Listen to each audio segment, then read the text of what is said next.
¿Qué sucede en el país? Tendencias del acontecer nacional en Análisis Situacional.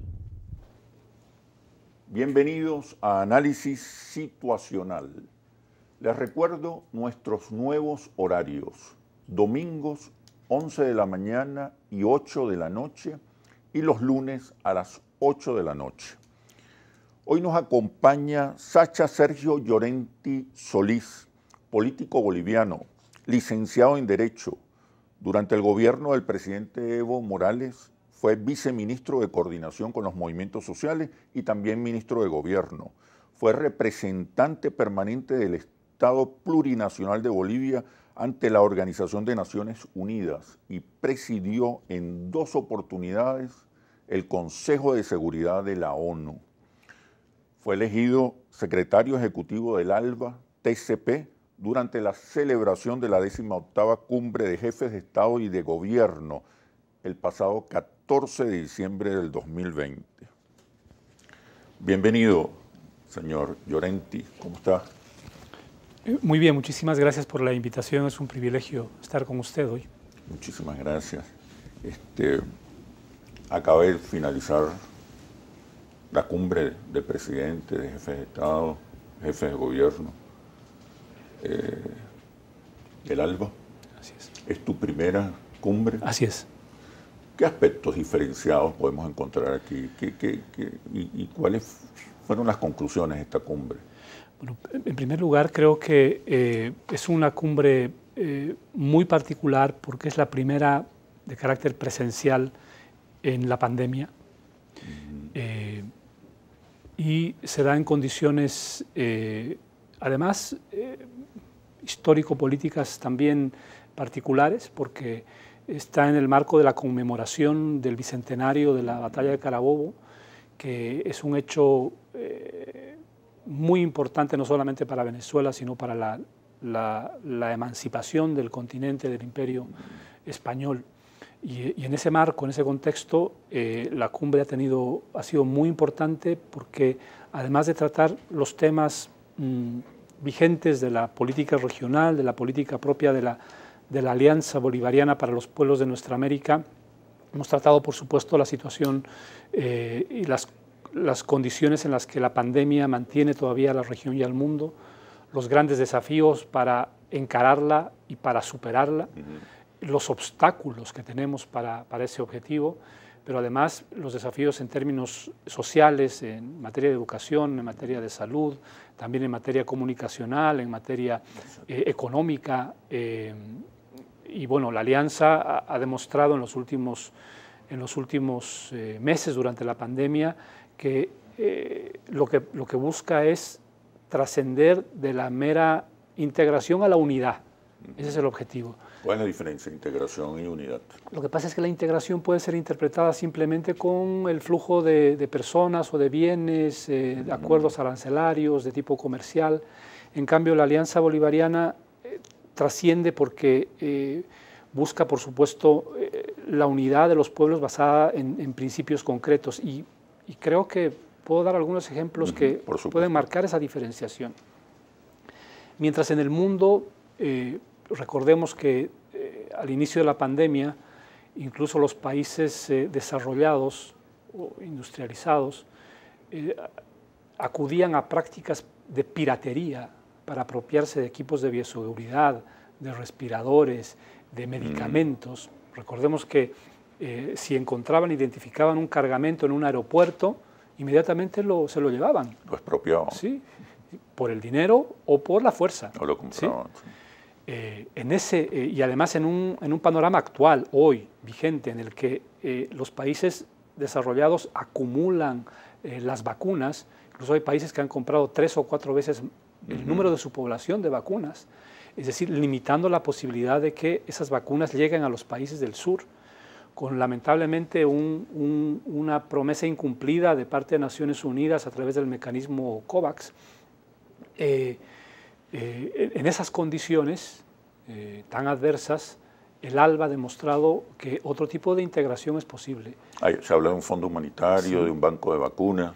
La primera reunión que tuvimos este año fue sobre salud, cumpliendo el mandato de la cumbre de la 19ª cumbre a la que hacía referencia. Se reúnen las altas autoridades en materia de salud y se determina, por ejemplo, la creación de un fondo humanitario para la adquisición de vacunas. ¿Qué significaba esto? Que los países del Caribe Oriental, son 5 países de la Alianza, podían acceder a un número de vacunas que alcanzaba el 12, 13, 14% de su población, lo que en esas condiciones era determinante, porque con ese número de vacunas se puede garantizar la inmunización del personal de salud, del personal de seguridad y, digamos, tener un cordón sanitario en torno a la pandemia. Pero además, las bases para la construcción de un banco de vacunas, el intercambio de protocolos de salud, que es muy importante, porque otra cosa que hay que destacar es que si uno hace un análisis comparativo de cómo administraron la pandemia los países de la Alianza Bolivariana con otros países, vemos que los resultados son realmente extraordinarios. Sin lugar a dudas, Cuba, Venezuela, Nicaragua y Bolivia, después de la recuperación de la democracia, están entre los países que mejor han administrado la pandemia. Hace pocos días Brasil ha superado los 500.000 muertos, 500.000 de muertos. Colombia ha superado los 100.000 muertos. Es decir, ni hablar de Ecuador o Bolivia durante la dictadura, en la que uno podía encontrar gente muriendo literalmente en las calles, en las puertas de los hospitales, imposibilitados. ¿A qué se debe que sean los países del ALBA los que mejor desempeño han tenido para combatir el coronavirus? Creo que porque todavía el banco de vacunas está en proyecto, ¿no? Yo creo que es justamente un debate que se tenía en los años 90 y en la primera década de este siglo, que es el rol del Estado. ¿Sí? Exacto. Y yo creo que aquí la apuesta de estos países a potenciar el Estado, a potenciar sus sistemas de salud, tiene consecuencias en estos resultados. No se puede entender lo que pasa en Cuba, en Nicaragua o en Venezuela con una administración muy, muy buena de la pandemia, sin el rol de la Revolución Bolivariana, la Revolución Sandinista, la Revolución Cubana. Sí, exactamente. Y de la organización popular, de la organización de la sociedad. Así es. Eso en el campo de la salud. En el campo de la economía, este tratado, este acuerdo, este proceso de integración que lidera el ALBA, establece algunas orientaciones fundamentales con relación al modelo económico más conveniente para nuestros países.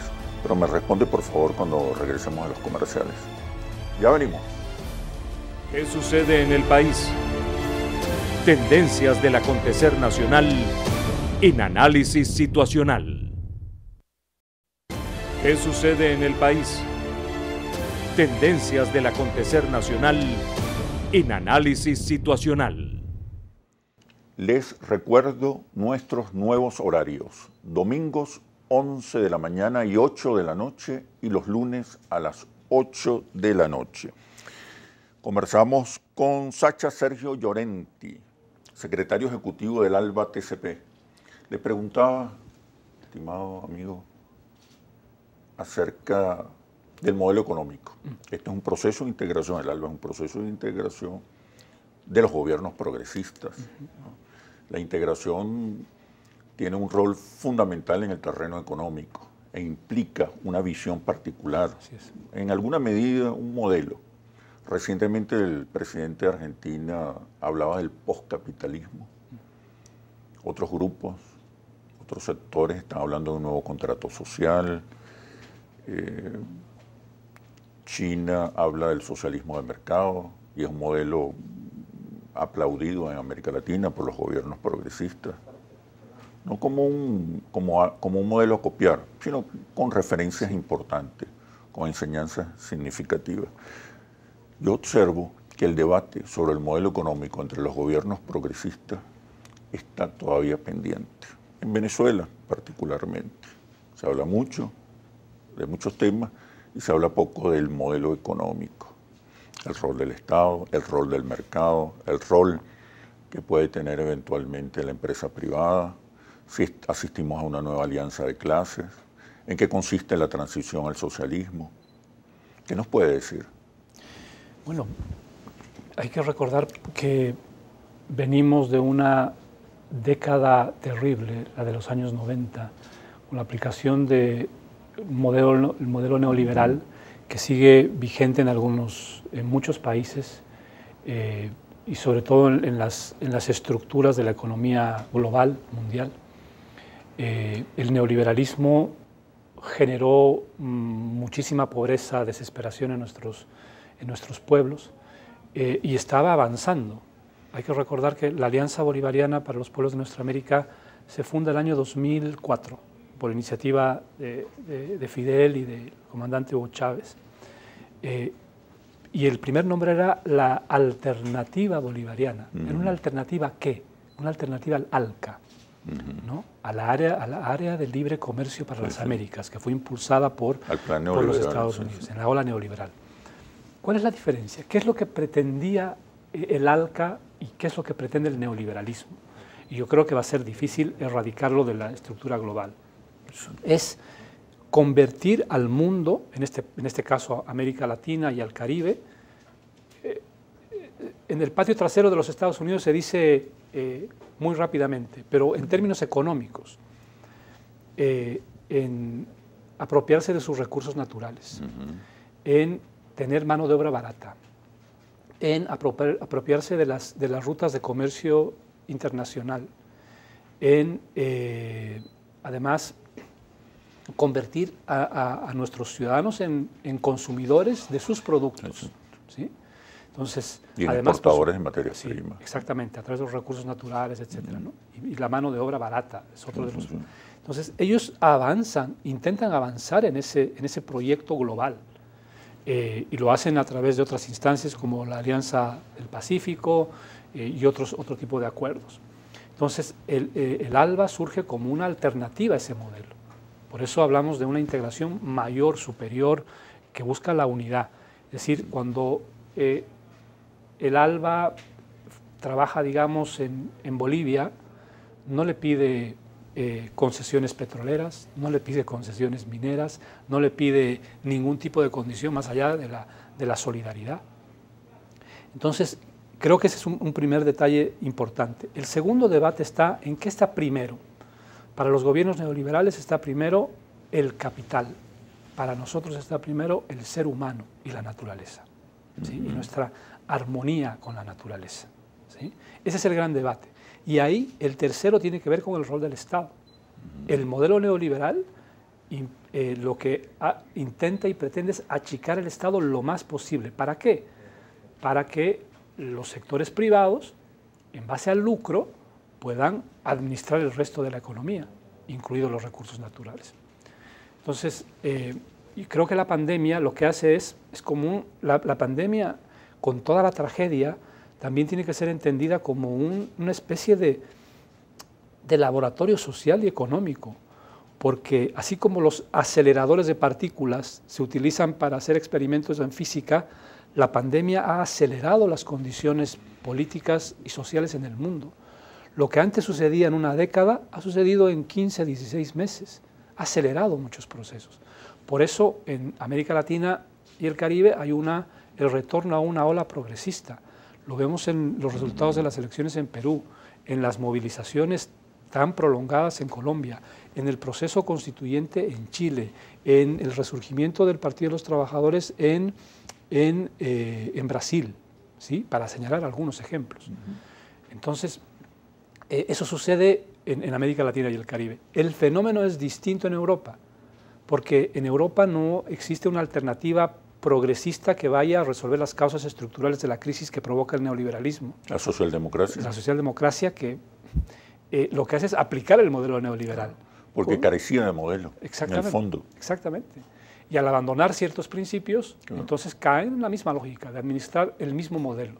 Entonces, cuando ellos administran el mismo modelo, que la pandemia ha demostrado que tiene serias limitaciones para resolver las causas estructurales de la tremenda situación económica y social, entonces mucha de la gente se inclina de sectores populares, de sectores de obreros, de trabajadores, hacia la extrema derecha.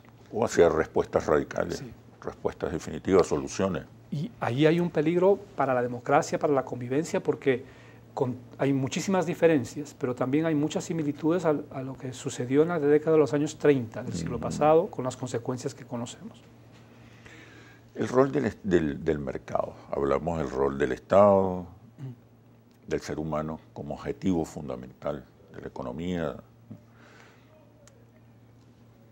pero queda pendiente el tema del mercado, su relación con el Estado, el rol de la empresa privada, su relación con el Estado, su papel protagónico incluso, ¿no? Está demostrado que el desarrollo de las fuerzas productivas tan necesarias en América Latina exige una participación importante del sector privado. Sí, sin lugar a dudas. En Bolivia, buena parte de su éxito económico dependió del desarrollo de un sector privado productivo y de las condiciones de seguridad jurídica que establecía el Estado boliviano. Yo creo que el rol del mercado debe estar, es una posición personal, porque el ALBA no plantea un modelo, ¿sí? Claro, Sí, hay una diversidad de modelos dentro del ALBA porque cada país tiene una realidad pero hay propia. unos principios que... Hay unos principios que tienen que ver, por supuesto, como decía, la primacía del ser humano, de nuestra armonía con la naturaleza, por sobre el capital, ¿sí? Sí. Y decía que en el caso boliviano no ha sido el sector privado el que ha promovido el crecimiento económico récord durante muchos años en el crecimiento económico en Bolivia.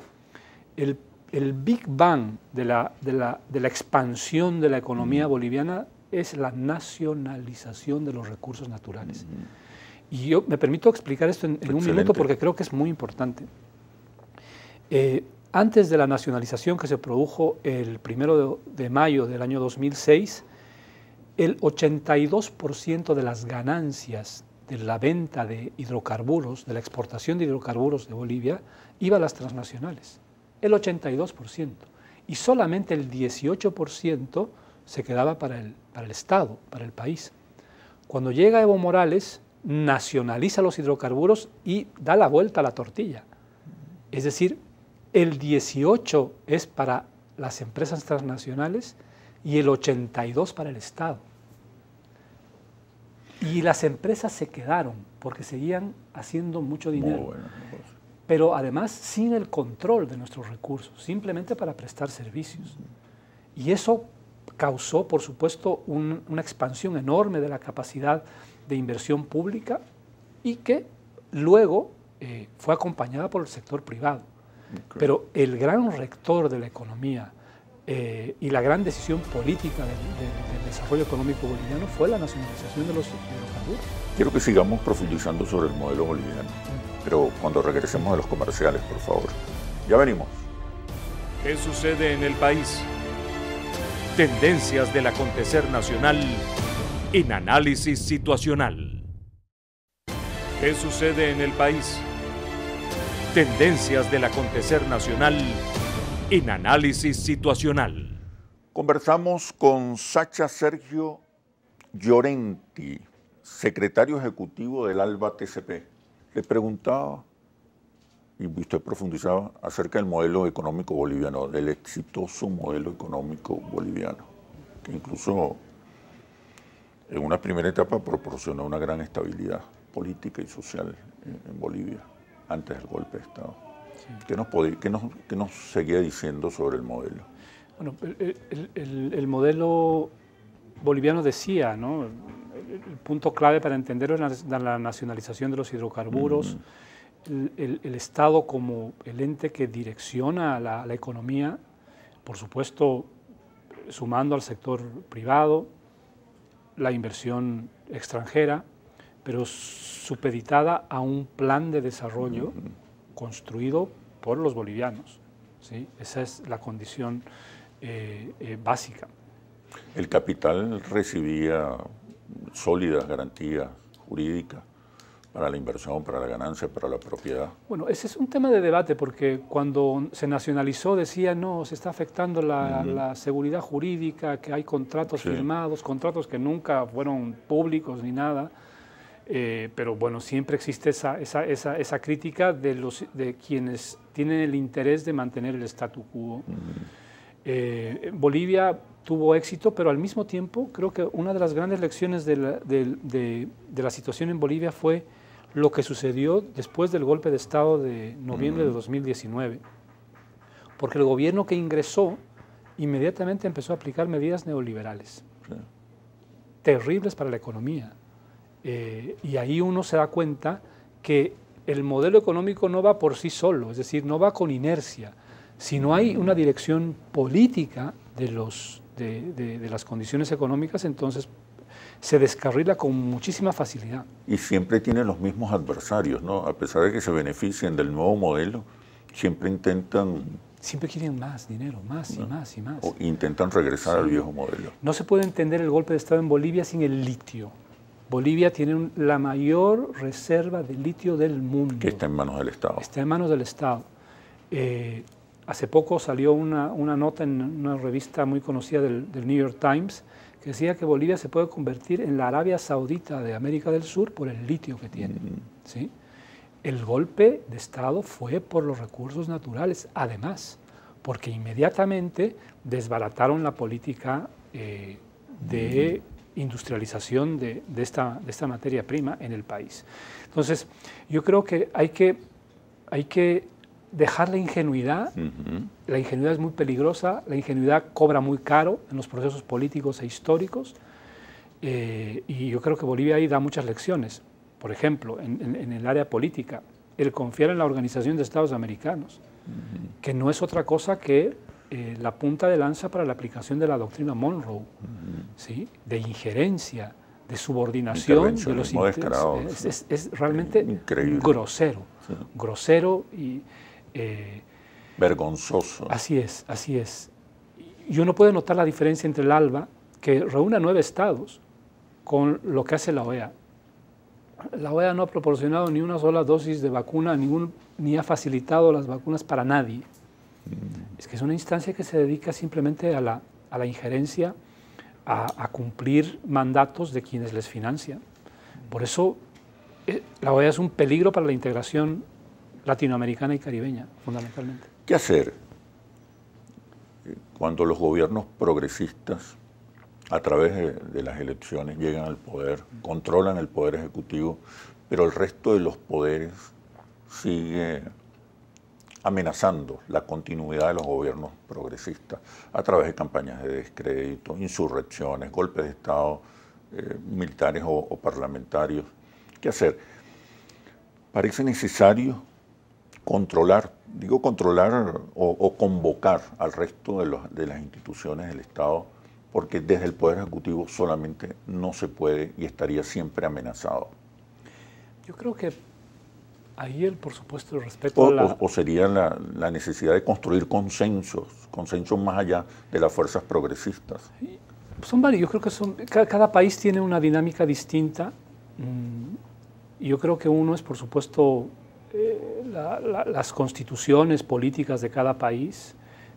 Cada uno tiene su propio sistema, su propio modelo, digamos desde lo estrictamente jurídico, constitucional, pero yo creo que lo más importante es que el pueblo acompañe a sus gobiernos.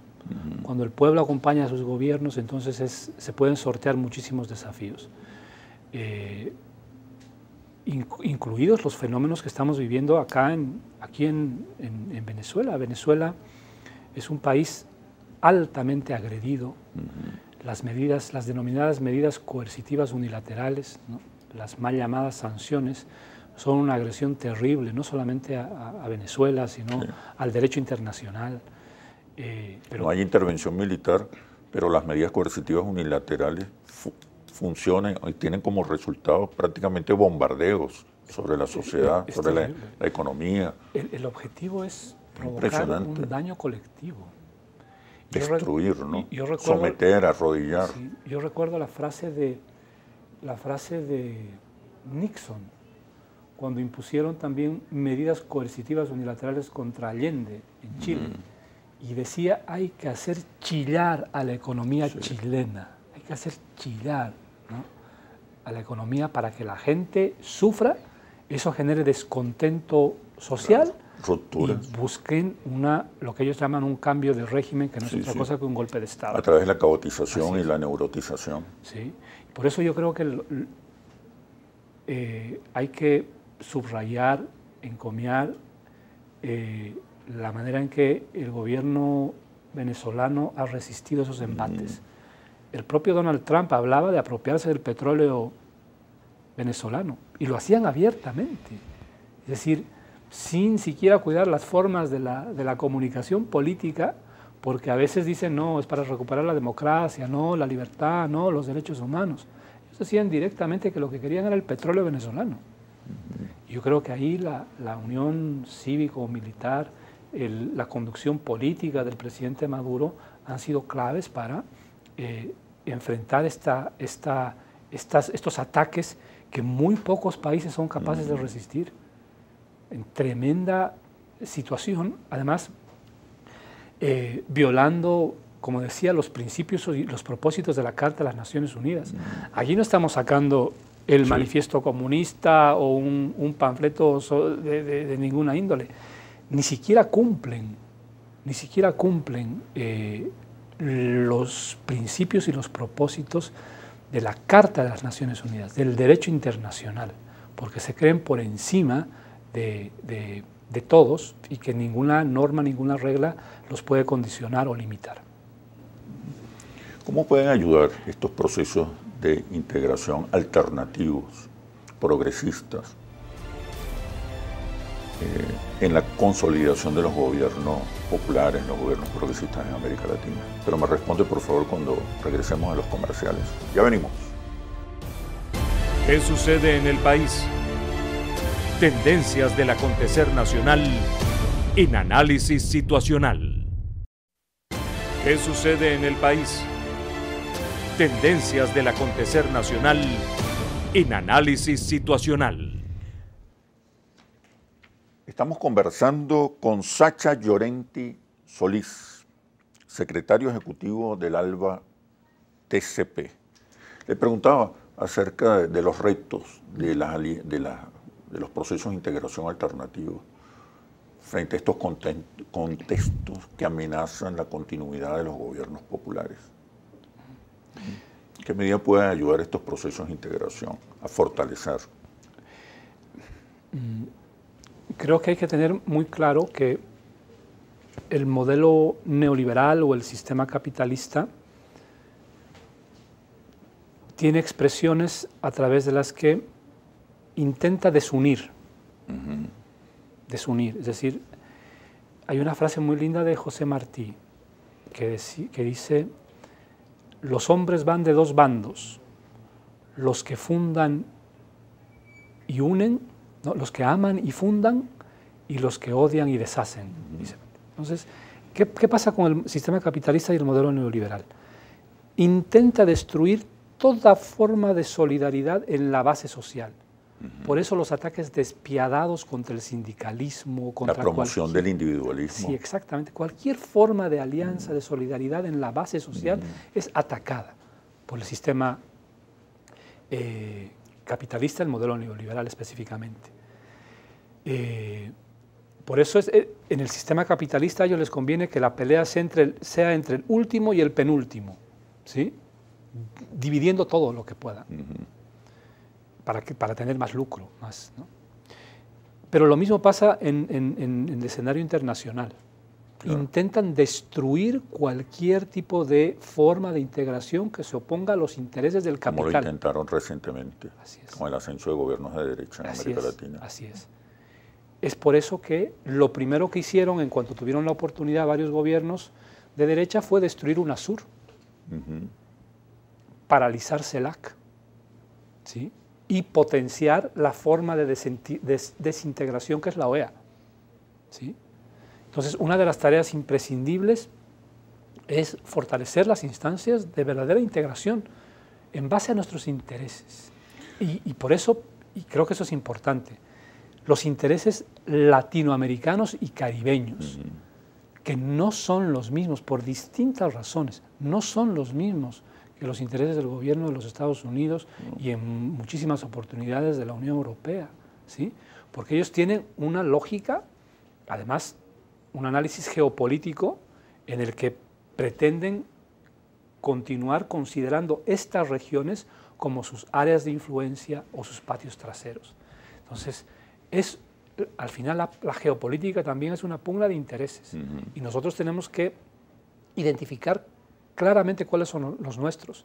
Y nuestro interés primordial es la unidad y la unidad. La lucha por la unidad latinoamericana y caribeña es imprescindible para superar esos obstáculos. No existe alternativa. Con distintos tipos de gobierno. Es un continente muy diverso. Además, cada país es diverso, ¿sí? Yo estoy aprendiendo a conocer a la hermosa Venezuela y veo una diversidad geográfica, cultural. Lo mismo pasa en Bolivia.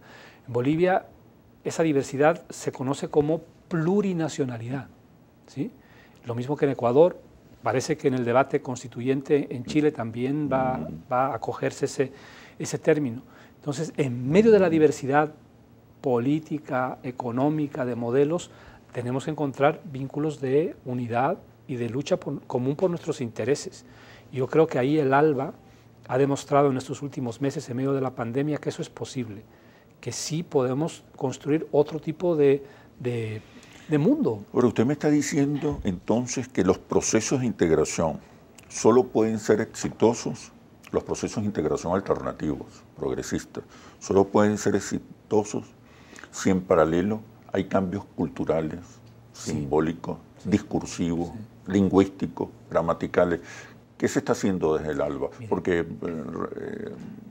observo que ha habido reuniones con diversos sectores intelectuales y pensadores latinoamericanos, que hay una propuesta también para diseñar una política de comunicación. Sí, lo que tú dices es muy, muy importante porque la batalla de las ideas es fundamental. Fidel decía que más importante que una trinchera de piedras es una trinchera de ideas. Claro. La nuestra es una especie, es la única especie que puede cambiar su comportamiento a través de las ideas. ¿Sí? Puede utilizar un cuchillo para cocinar o puede utilizarlo para asesinar. ¿Sí? Las ideas que tenemos, los sentimientos que tenemos. Las emociones. Por eso la cumbre, y esta fue una idea genial del presidente Maduro, se realiza en el marco de la conmemoración de Carabobo. Porque tenemos que recordar que nosotros venimos de esas luchas. Nuestra lucha es la misma lucha de Bolívar, la lucha por la independencia, por la soberanía, por la unidad, ¿sí? Entonces, al conmemorar en el marco de la Cumbre del ALBA a la batalla de Carabobo, estamos conmemorando y recordando que esas mismas batallas son las que estamos librando ahora. La misma batalla de Bolívar, de Martí, de Sandino, de O'Higgins, de San Martín, de Bartolina Sisa, de Túpac Katari, pero ahora con una nueva generación de líderes que son los que han creado el ALBA. Me refiero a Fidel y a Hugo Chávez, a Evo Morales, a Rafael Correa, pero ahora con una casi una tercera generación de líderes que están enfrentando los mismos desafíos. Entonces, esa batalla comunicacional es muy importante porque no existe golpe de Estado, no existe agresión contra un pueblo, no existe una guerra que no venga acompañada de un tremendo bombardeo ideológico comunicacional. ¿Sí? No se puede entender la invasión contra... ¿Cómo resistir esos bombardeos culturales, simbólicos, lingüísticos? Es lo cotidiano. Yo creo que es lo que estamos haciendo en esta conversación. Es hablar permanentemente con la gente, es recordar, es contar estas historias, es construir un espíritu crítico muy relacionado con la historia. Fidel decía que la revolución es sentido del momento histórico, sentido del momento histórico. Tenemos que saber en qué momento histórico estamos, qué desafíos enfrentamos y cómo los vamos a superar. De qué manera nos unimos más, cómo identificamos. Hay una canción muy linda de Silvio Rodríguez que dice: hay que asumir al enemigo, hay que asumir al adversario, hay que saber quién es. Y nuestro enemigo, nuestro adversario es el modelo neoliberal, es el sistema capitalista, es el imperialismo. Esos son nuestros verdaderos adversarios. Y la construcción de una conciencia colectiva en esa dirección es difícil, pero yo creo que lo que ha pasado, lo que está pasando aquí en Venezuela, lo que pasa en Nicaragua, lo que pasa en Cuba, lo que pasa en Bolivia, nos da muchísimos ejemplos y mucha esperanza, porque hay un resurgimiento de estos sentimientos en toda la región. Y hemos tenido épocas muy buenas y yo creo que estamos retornando a esos momentos. Sí, sí. Las movilizaciones sociales. Ahora, lo que uno observa es que buena parte del discurso de las fuerzas progresistas, revolucionarias, populares, buena parte del discurso está usando los códigos, las gramáticas, los símbolos de otras épocas,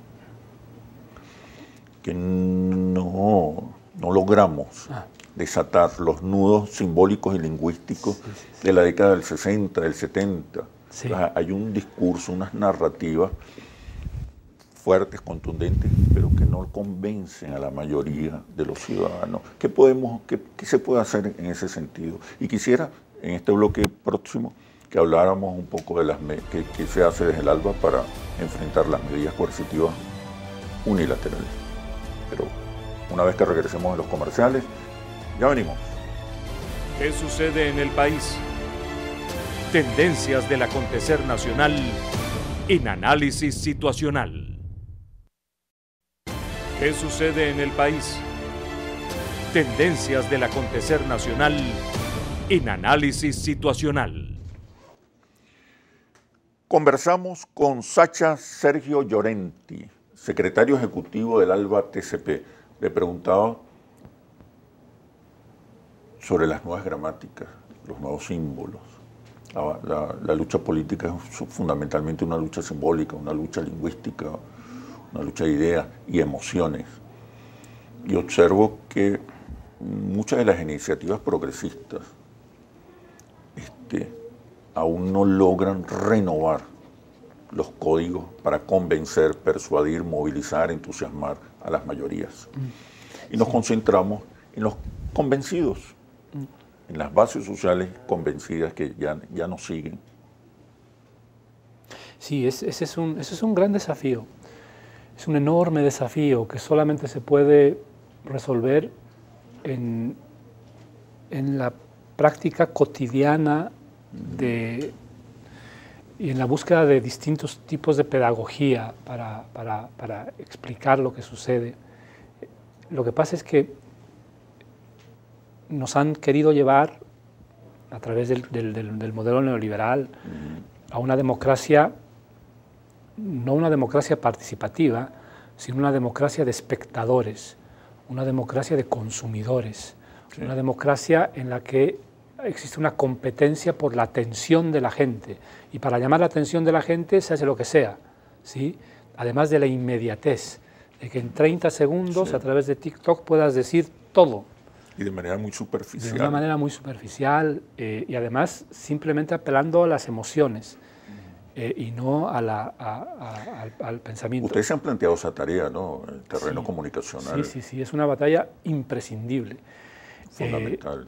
Sí, es imprescindible y es cotidiana y es conjunta porque es imprescindible contar y trabajar con la gente las formas de liberación.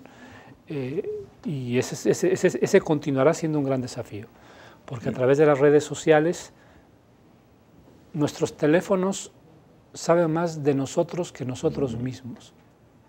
Saben qué nos gusta, qué necesitamos. De nuestros secretos, de nuestras profundidades. Todo. Claro. Y al mismo tiempo no solo saben, tienen la capacidad de manipular nuestras emociones. O influir. Sí. Y eso va creciendo. Lo que ahora se sabe será 1000 veces superior en 10 años. Hay que prepararse para todo eso. Los procesos progresistas en el terreno económico se plantean en alguna medida alianzas con el capital. Reconocen el rol protagónico del capital para el desarrollo de la economía, para el desarrollo de las fuerzas productivas. ¿Es posible en el contexto de América Latina alianzas con las burguesías locales, tomando en cuenta que a veces se comportan de una manera más conservadora reaccionaria que el propio imperialismo. Es una O hay que comenzar a formar una nueva burguesía nacionalista, patriota, comprometida, solidaria. Yo creo que en el plano ideal eso sería muy importante, es decir, tener una, no sé si llamarla burguesía, pero sí una clase emprendedora.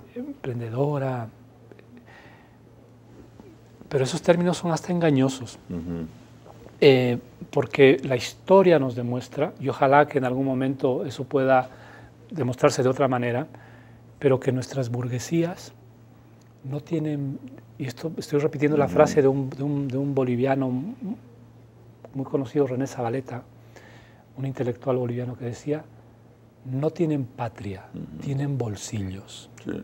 ¿Sí? Y me pongo a pensar en la profundidad de esa frase, ¿no? Que no tienen patria, solo tienen bolsillos, solo tienen intereses. Claro. Entonces, ahí hay un tema central. Ojalá hubiesen empresarios, patriotas. Aunque hay una reflexión, yo he observado en algunos sectores empresariales una reflexión tendiente a asumir compromisos sociales, a asumir tareas de responsabilidad social y a entender la necesidad de reformas.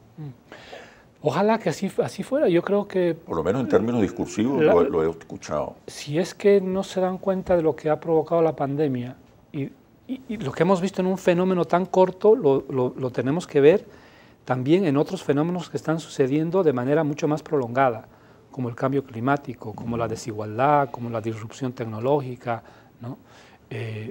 Si es que no se entiende eso, entonces su visión es cortoplacista y meramente de acumulación de riqueza en corto tiempo. La historia nos demuestra lamentablemente que nuestras burguesías son muy tendientes a la traición a los intereses nacionales, a aliarse a los invasores, a aliarse a los que agreden. Eso es una práctica que la he visto en Bolivia, sí. En muchos de los escenarios. Ojalá que hubiese un sector empresarial que apueste por lo suyo, que reconozca que mientras haya desigualdad todos perdemos. Todos perdemos. ¿Qué se está haciendo desde el ALBA, y ya para terminar, para enfrentar, contrarrestar las medidas coercitivas unilaterales? Estas medidas... Que afectan a buena parte de sus miembros. Sí. Tres de nuestros miembros están afectados por estas medidas que son, reitero, violatorias del derecho internacional, violan los principios y propósitos de la Carta de las Naciones Unidas, constituyen crímenes de lesa humanidad, son un castigo colectivo, que si viviésemos en un mundo en el que el derecho internacional se respetase, entonces los responsables de la aplicación de estas medidas deberían ser procesados en la Corte Penal Internacional. Lo que hace la alianza es, por supuesto, además de la denuncia pública, algunos mecanismos de carácter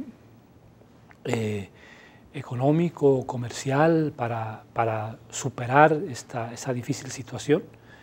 Pero yo creo que la alianza en este tema ha dado una lección muy importante, porque se decía que si es que no era las condiciones económicas o no era el petróleo venezolano, sin eso la alianza iba a desaparecer inmediatamente. Se ha demostrado absolutamente lo contrario, porque lo que nos unen son principios, lo que nos une son valores, lo que nos une es el gran desafío heredado de nuestros libertadores de la construcción de una sociedad más justa y más humana, libre, independiente y soberana.